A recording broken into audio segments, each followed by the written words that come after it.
Hello Jees world YouTube ചാനലിലേക്ക് സ്വാഗതം. അപ്പം ഞങ്ങൾ വന്നിരിക്കുന്നത് ഇന്നലത്തെ വീക്കെൻഡ് എപ്പിസോഡിലെ എവിക്ഷനെ കുറിച്ച് പറയാനാണ്. അപ്പം ഇന്നലെ എവിക്റ്റായി പോയത് ആര്യനാണ്. ഈ ആര്യൻ എന്ന് പറയുന്നത് ടാസ്കിലും ഗെയിമിലും ഒക്കെ ഒന്നാമത് അല്ലെങ്കിൽ രണ്ടാമത് എത്തുന്ന ഒരു കണ്ടസ്റ്റൻ്റ് ആയിരുന്നു. പിന്നെ ഒരു എൻ്റർടൈനർ ആയിരുന്നു. ലാസ്റ്റ് 84 ദിവസം വളരെ ആക്റ്റീവായിട്ട് നിന്നൊരു കണ്ടസ്റ്റൻ്റ് ആണ്. ഒരുപക്ഷെ മറുനാടൻ മലയാളി ആയിരുന്നിട്ട് പോലും മലയാളം നല്ലതുപോലെ സംസാരിക്കാൻ അറിഞ്ഞൂടാത്ത ഒരാളായിരുന്നിട്ട് പോലും അദ്ദേഹം ആ ഒരു ദിവസങ്ങളിൽ ആ വീട്ടിലുള്ള ദിവസങ്ങളിലൊക്കെ നല്ലതുപോലെ മലയാളം സംസാരിക്കുകയും അതുപോലെ എല്ലാവരോടും ഇടപെടുകയും എല്ലാ കാര്യങ്ങൾക്കും ഇമ്പാക്റ്റ് കൊടുക്കുകയും ചെയ്ത ഒരാളായിരുന്നു. പിന്നെ എന്തുകൊണ്ട് പുറത്തായി എന്നുള്ളതിനെക്കുറിച്ച് അതെനിക്ക് വ്യക്തമായ ധാരണയില്ല. യെസ്റ്റർഡേ മോഹൻലാലേട്ടൻ പറഞ്ഞത് അത് പ്രേക്ഷകരുടെ വിധിപ്രകാരം പുറത്തായി എന്നാണ്. പക്ഷേ വേറെ ഒട്ടും കളിക്കാത്ത ഒരു ആക്റ്റീവും ഇല്ലാത്ത കണ്ടസ്റ്റൻറ്റുകൾ അവിടെ ഉണ്ട്. ഒന്നിലും ഇടപെടുന്നില്ല, ഒരു ആക്റ്റീവും ഇല്ല, ഒരു ടാസ്കിലും ആക്റ്റീവല്ല, ഒരു ഗെയിമിലും ആക്റ്റീവല്ല. പിന്നെ എങ്ങനെയോ നിന്നു പോകുന്ന കണ്ടസ്റ്റൻറ്റുകൾ അവിടെ ഉണ്ട്. പിന്നെ പ്രേക്ഷകരുടെ വിധിപ്രകാരം ഇഷ്ടപ്പെടുന്നവരെന്ന് പറയുന്നത് ഒരുപക്ഷെ ഇങ്ങനെ വെറുതെ ഇരുന്ന ദിവസങ്ങൾ തള്ളി നീക്കുന്നവരെ ആയിരിക്കില്ല പ്രേക്ഷകർക്ക് ഇഷ്ടം. ഗെയിം കളിക്കുകയും എല്ലാത്തിലും ഇടപെടുകയും അത്യാവശ്യം വഴക്ക് കാര്യങ്ങളൊക്കെ ഉണ്ടാക്കുന്ന ആൾക്കാരെ തന്നെയാണ് ഇത് കാണാനുള്ള ബിഗ് ബോസ് ആൾക്കാർ കാണുന്നത്. അപ്പോൾ കുറേ ചില ആൾക്കാർ വെളിയിലുള്ള PR-ൻ്റെ ബലം കൊണ്ട് മാത്രം നിന്ന് പോകുന്നവരുണ്ട്.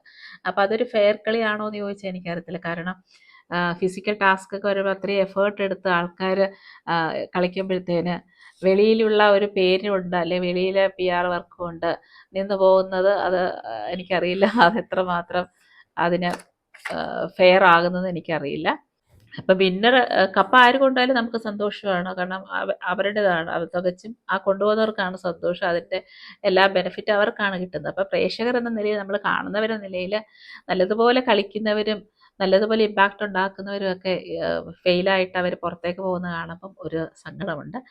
പിന്നെ അവിടെ എന്ന് പറഞ്ഞാൽ നമുക്ക് എടുത്തു പറയുന്നത് ഒരു സെലിബ്രിറ്റി അല്ലാതിരിക്കുന്ന അനീഷാണ്. അപ്പോൾ അനീഷ് ഇത്രയും നാളും 84 ദിവസം നിന്ന് ഇത്രയും വലിയൊരു ഇൻഫ്ലുവൻസ് ഉണ്ടാക്കി എന്ന് പറയുമ്പോൾ അത് അദ്ദേഹത്തിൻ്റെ വലിയൊരു കഴിവാണ്. പുള്ളിക്ക് വേണ്ടി ഞാൻ PR വർക്ക് ചെയ്യുമല്ല, അത് നമ്മൾ കാണുന്ന കാര്യങ്ങൾ പറയുകയാണ്. പുള്ളിക്ക് ചെയ്ത ഒരു ഇമ്പാക്റ്റ്, ഇത്രയൊരു ഇൻഫ്ലുവൻസ് ഉണ്ടാക്കുക, 84 ദിവസം നിൽക്കുക എന്ന് പറയുന്ന ഒരു അധികം അറിയപ്പെടാത്ത ഒരാൾക്ക് അത് ഭയങ്കര എഫേർട്ട് തന്നെ. അനീഷ് നല്ലൊരു പ്ലെയറാണ്.